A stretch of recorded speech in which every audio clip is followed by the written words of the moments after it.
Assalamualaikum warahmatullahi wabarakatuh.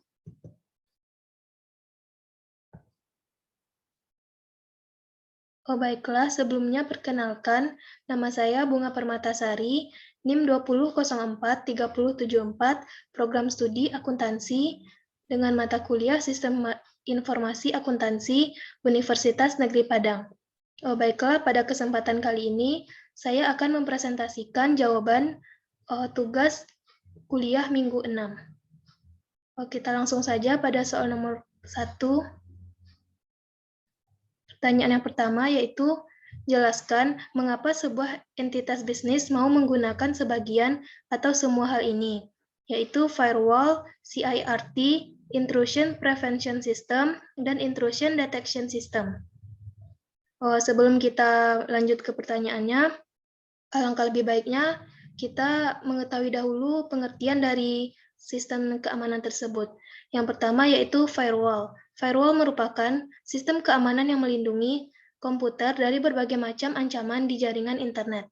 Firewall bekerja sebagai sekat atau tembok yang membatasi komputer dari jaringan internet. Tujuan dari firewall ini adalah untuk melindungi, baik dalam bentuk menyaring, membatasi, atau bahkan menolak suatu hubungan. Hubungan yang dimaksud di sini adalah hubungan antar jaringan, yaitu jaringan pribadi dan jaringan luar dari entitas. Yang kedua, yaitu ada CIRT atau Computer Incident Response Team, adalah sebuah organisasi yang diberikan tanggung jawab untuk mengkoordinasikan dan mendukung respon terhadap peristiwa keamanan komputer atau insiden. Tujuan dari CIRT ini adalah untuk meminimalkan dan mengontrol kerusakan akibat dari insiden dan bekerja untuk mencegah insiden di masa depan. Yang ketiga yaitu ada IDS atau Intrusion Detection System, adalah sebuah sistem yang melakukan pengawasan terhadap lalu lintas atau traffic, jaringan, dan pengawasan terhadap kegiatan-kegiatan yang mencurigakan di dalam sebuah sistem jaringan. Dan yang keempat, ada Intrusion Prevention System, atau disingkat dengan IPS, adalah pendekatan yang sering digunakan untuk membangun sistem keamanan komputer. IPS mengkombinasikan teknik firewall dan metode IDS dengan baik. Adapun yang menjadi perbedaan di antara IDS dan IPS ini yaitu IDS hanya dapat mendeteksi serangan yang sedang berlangsung, bukan serangan yang masuk. Untuk memblokirnya diperlukan sistem pengendalian internal.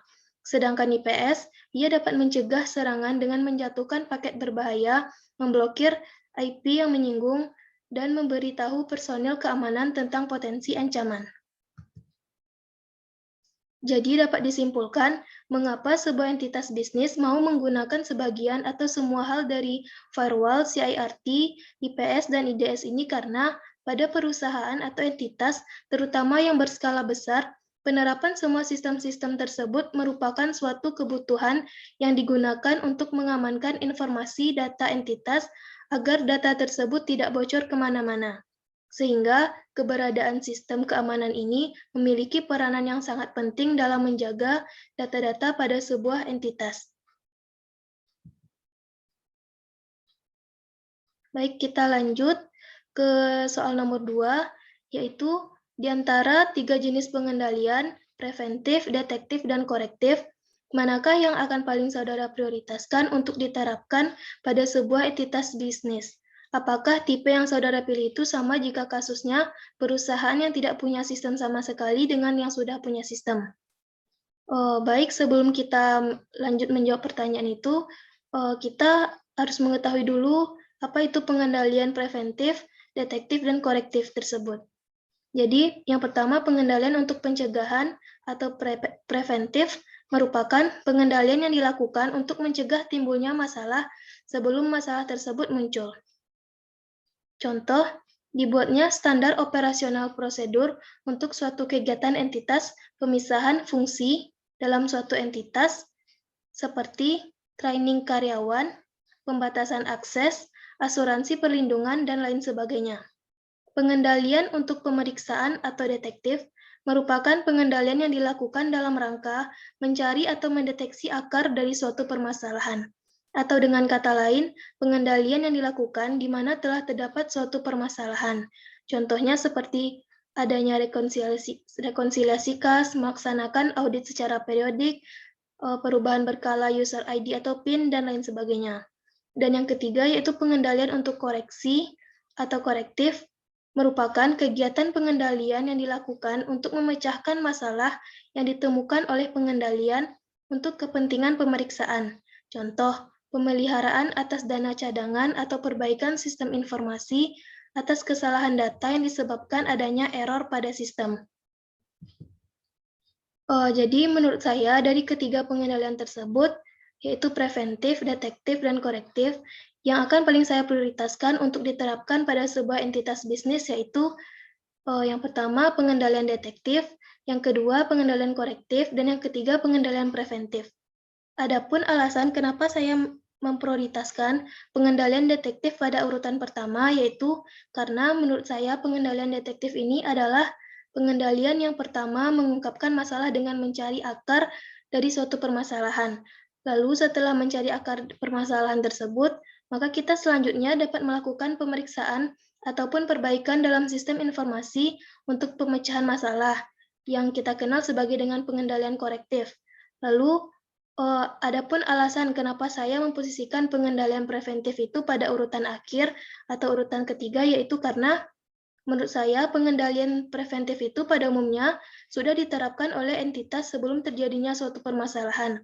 Dalam artian, pengendalian preventif ini itu sudah diterapkan sebelum adanya masalah atau pengendalian preventif ini itu memang sudah ada biasanya diterapkan pada setiap jenis-jenis entitas gitu. Sehingga jika pada tahap akhir kita melakukan pencegahan, maka diharapkan permasalahan itu tidak akan muncul lagi. Dengan perusahaan yang sudah memiliki sistem, maka menurut saya jenis pengendaliannya adalah sama. Namun, hal itu akan berbeda dengan perusahaan yang tidak punya sistem, yang antara lain dikarenakan yang pertama, suatu perusahaan akan mengalami kesulitan dalam mengelola waktu. Yang kedua, kesulitan dalam pengendalian karyawannya. Yang ketiga, tidak efektivitas dalam keamanan suatu bisnis atau tidak aman, tidak terkendali, dan data mudah bocor. Yang keempat, sistem pengendaliannya yang tidak terstruktur atau tidak beraturan. Lanjut ke pertanyaan yang nomor 3. Pemisahan tugas dan fungsi terkadang tidak mungkin secara ekonomi untuk sebuah bisnis kecil. Menurut Anda, apa solusi untuk mengatasi hal ini? Jadi pemisahan tugas dan fungsi terkadang tidak memungkinkan secara ekonomis untuk bisnis kecil. Dan hal itu biasanya dikarenakan yang pertama, usaha atau bisnis kecil ini memiliki kesulitan dalam meningkatkan usahanya. Di samping itu juga mungkin dikarenakan teknologi yang digunakan masih bersifat semi-modern, sehingga itu akan menghambat perkembangan bisnis. Yang kedua, keterbatasan sumber daya manusia, sehingga jika membutuhkan tambahan tenaga kerja dapat mengakibatkan pengeluaran untuk pegawai akan lebih besar daripada pendapatan yang masuk. Terdapat beberapa solusi menurut saya yang dapat digunakan dalam mengatasi hal tersebut. Di antaranya yaitu yang pertama, penggunaan SDM yang lebih dibatasi agar dapat mengurangi biaya-biaya yang tidak perlu, dan dalam efektivitas pemisahan tugas dan wewenang juga lebih mudah lagi, baik dari segi pelaporan tentang perkembangan usaha maupun yang lainnya. Yang kedua, penggunaan teknologi yang lebih modern juga perlu ditingkatkan. Dengan melihat contoh-contoh yang sudah ada, maka hendaknya para pelaku usaha atau bisnis kecil dapat mengembangkan hal tersebut serta dapat memberikan variasi lagi pada teknologi yang akan digunakan nantinya. Dan yang ketiga, pengendalian lainnya seperti mengatur ulang kembali manajemen maupun prosedur dalam usaha bisnis tersebut agar dapat berjalan dengan lebih baik lagi. Lanjut ke pertanyaan nomor 4, yaitu apa tanggapan Anda terhadap perusahaan yang menetapkan kebijakan memonitor aktivitas karyawan bekerja menggunakan komputer di kantor dengan alasan keamanan dan pengendalian? Menurut saya, itu adalah hal yang wajar dan boleh dilakukan selagi di dalam konteks keamanan dan pengendalian. Hal itu karena memonitoring karyawan tersebut diperlukan dengan tujuan agar tidak terjadinya kecurangan yang dilakukan oleh karyawan tersebut. Selain itu, kita juga dapat mengetahui bagaimana cara kerja dari karyawan tersebut. Apakah ia benar-benar menjalankan pekerjaannya dengan baik dan tentunya sesuai dengan aturan. Adapun pengertian dari monitoring itu sendiri adalah pemantauan yang dapat dijelaskan sebagai kesadaran tentang apa yang ingin diketahui, pemantauan dengan kadar tingkat tinggi yang dilakukan agar dapat membuat pengukuran melalui waktu yang menunjukkan pergerakan ke arah tujuan atau menjauh dari itu. Tujuannya untuk mengamati atau mengetahui perkembangan dan kemajuan identifikasi permasalahan serta bagaimana antisipasi atau upaya penyelesaiannya. Baik, sekian dari saya. Mohon maaf apabila ada kesalahan dan kekurangan. Saya akhiri. Assalamualaikum warahmatullahi wabarakatuh.